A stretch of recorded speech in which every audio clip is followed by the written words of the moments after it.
Hello beautiful people, it's your girl Gina and it's Gina's signature. So today I'll just be making a tutorial on this beautiful piece that the tutorial will be concentrated on this beautiful top.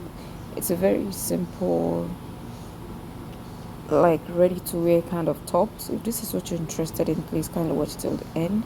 The palazzo trouser was done the same way I uploaded the previous palazzo trouser.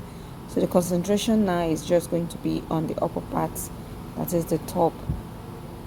It has a slanted length like so, and it came out very beautiful. I just felt like, oh, let me just give this to our beginners so that they would enjoy this tutorial. So if this is what you're interested in, please don't forget to watch till the end, and don't forget to subscribe, don't forget to like, and don't forget to share. So without wasting further time, let me get over it. So this is like the trouser part. I've already gone ahead to mark out everything. I just decided just to show like a preview of what I did. So this is what I'm just trying to cut it out right here. So shortly we'll just be heading over to the top, like I said, because the top is going to be the area of concentration. That is where we'll be focusing all our attention on. So shortly I'm going to be removing this and then go over to the tutorial for today proper. So thank you to all my amazing subscribers. I really appreciate every one of you from all parts of the world. I really appreciate every one of you. Thank you for the love. Thank you, thank you, thank you. So I've cut this out. So now I'm going to be cutting the top. So for the top, I've folded my fabric into 4. So, and I'll be cutting this like so. I've gotten the length, so you can see that I placed the design at the lower part of the top. So when cutting these types of fabrics, you need to consider the placement because of the designs on it. So now I've gotten my shoulder measurements, of course, and I added half an inch because of course this will be having a sleeve. And then I'll be coming down for my armhole. I'll be coming down by 8 inches, and then I'll slant the shoulder. Now I will not be making use of my ruler much because this fabric is kind of shaky, so you just need to be careful when you're marking all your markings on it. So I'm just going to be connecting it like so. So this is essentially for just our beginners, like I said earlier. And so I'll just get the bust measurement divided by 4, and then I'll add 1 inch for ease and then 1 inch sewing allowance, because it's going to be like a free top. You don't need it to be too tight. So that is what we are trying to get out from here. So I'll get the midpoint or half shoulder slope, and then I'll slant it. Then for the neck width, I made use of 3.5, and the depth for the front 4 and 3 inches, and then for the back depth I used 1 inch. I didn't know that it was not visible right there, that's why I wrote it out on the screen like so. So for the front depth, I initially came down by 4 and then later slanted it by 3 inches. I believe you understand the gist. So I'm slanting my shoulder like so. Just get the midpoint of your armhole and then you carve that out like so. Like I told you, I can't make use of my pattern master because of the texture of the fabric. So at the length here, I'm going to be imputing my hip measurement because of course the length of the top got all of the way to the hip measurement. So I'll be imputing the hip measurement divided by 4, and then I'll add 1 inch sewing allowance to that. So that is what I just did, and then I'll be cutting this out.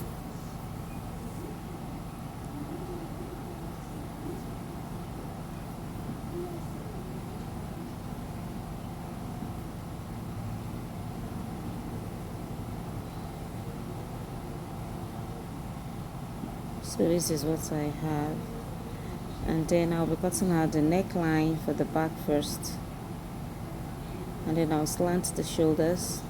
Don't forget to add half an inch for joining on the shoulders. So I'll be removing the front piece, the back piece, and then I'll be adjusting the neckline for the front piece.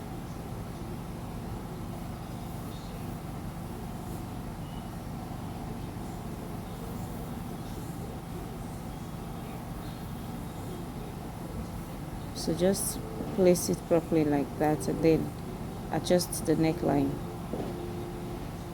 So that's what I did, and then I'll be slanting open the front so that you can wear it, because this is not going to be having any zipper at all. So I came down by 3 inches and then slanted it like so, and then I'll cut that out. So this is what we have. By the time you open it up, this is what you should be having. And so this is the back piece. So I'll be placing all these on top of each other in order to get that slanted part in the front before joining them. So I'll just place this, just make sure that the shoulders are properly aligned, the necklines are seated properly, and then the side seams are also properly aligned very well. So just take your time and then arrange it properly. So I've gone ahead to do that, and then the next thing I'll be doing is that I want the slanted part to be on the left hand side of the fabric of the top, so that if you want yours to be on the right, you can just slant to the right, but I want it to be on the left because that was what my client requested for. Actually, my client saw this on me, as in this style on me, and decided to save that picture. So that picture on the thumbnail is actually me. Yeah, so I just slanted this like that, just to go up by the inches you would want your slant to go, and then slant it like that to meet the other parts of the fabric.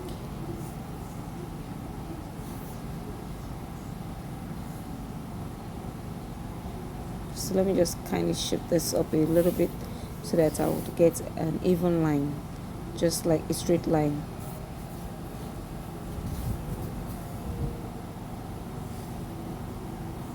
So that is what I just did. So this is what I have. So this is how it's going to be looking slanted. So this is what I have. I believe you understand what I just did.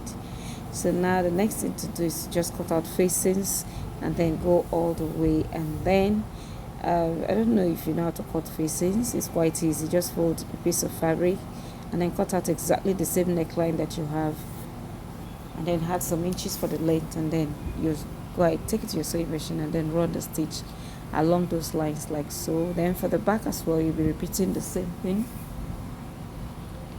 Just cut out exactly the same round neck for the back, extend the length of the facing by 3 inches because you don't want that poking out of your coat, and then run the stitch across it like so. So this is for the back. You place it like so, and then you run off an inch, and then you top stitch and then flip to the other side. So that is it. So let me quickly do all that. I've already gone ahead to cut out the sleeves. As you can see, these are the sleeves. So let me quickly do all that, couple it together, and I'll be back. So here's some bags. You can see that is a very quick tutorial. In less than 30 minutes you should achieve this beautiful, wonderful style. So I've gone ahead to turn all this around the neckline. I've joined the shoulders. I've even closed it up. Let me just turn it out so that you would see the inside, how it looks. So now this is how it looks because I've given it a very good press here. So for this facing, I'm going to be using the serger machine to serge it all the way, and then use my hemming gum to gum that very well so that it won't be flipping out of the fabric. So whatever I did in the front, I'll pretty much repeat the same thing for the back as well. So that was what I was just trying to explain right there. So let me bring this inside out again, and then I'll go over to fix the sleeves and then fold the length of the fabric. For the length of the fabric, I decided to make use of a bias to give it a clean finishing. So let me just go ahead and then attach the sleeves, and then our tutorial is over for today. So if you enjoyed this simple tutorial, please don't forget to subscribe, don't forget to like, and don't forget to share. Thank you all, and God bless you. So like I always say, this is Genius Signatures, and I'm Jeannie, and I love you. Thank you all, and see you all in my next tutorial. Ciao. Bye.